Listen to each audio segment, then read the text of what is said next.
The other day I posted a video showing how I organize my files during a mixing session, and somebody had a question about how the revision process normally goes with clients. It seemed like their main concern was sending a mix to a client that wasn't completely 100% perfect, which I can kind of understand, but you guys need to realize that no matter how good you think the mix is when you're done, I guarantee you the client is going to want some changes to be made. Now, I mentioned in that video that when I think the mix is done, when I'm finally happy with where the mix is, that is when I send the mix to a client. So no, I'm not sending them a mix that I think isn't finished. I'm sending them what I believe to be a finished mix. That's where I think the mix sounds great. That's when I send it off, when I am confident with the mix. But this is music. This is art. Everybody has their own opinions and their own tastes, and it's very rare that the client's vision for the song 100% lines up with what you're hearing in it. There's going to be some back and forth with the client. That is to be expected. And especially the first time that you're working with somebody, if you've never worked with them before, it's going to take a little bit of time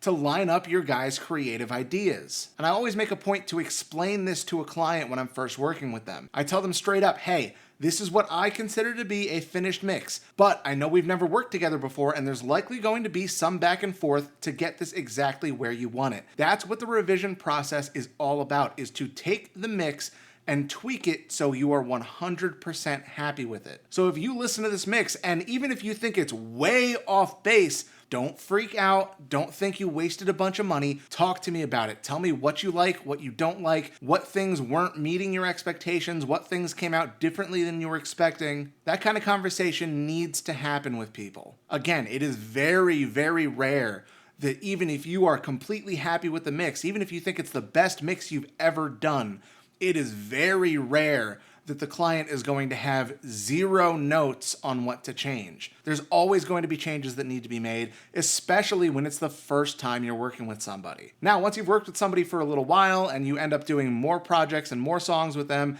down the line, at some point, you're gonna kind of have an idea of what they're expecting from you because you have that experience of working with them in the past and you know generally what they like their music to sound like. So it gets easier with time, but that very first mix that you send them, it's perfectly possible that it's going to be way off base from what they want, which is why you need to manage that expectation ahead of time. You need to explain to them that it's very possible that you might need to go back and forth quite a few times to get that first mix where they want it. And that really stems from the fact that you just haven't worked with them before. You don't yet have an intimate knowledge of what they personally like to hear. So you just need to explain that to them ahead of time so they know what to expect.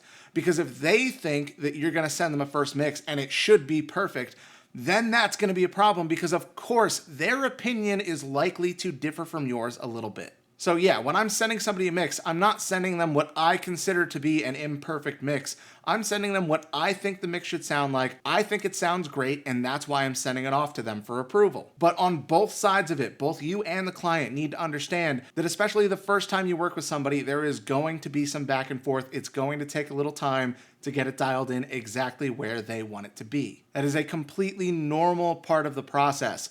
But of course, if they're not expecting it, that can ruin the relationship really fast. So it's really important that you set that expectation ahead of time.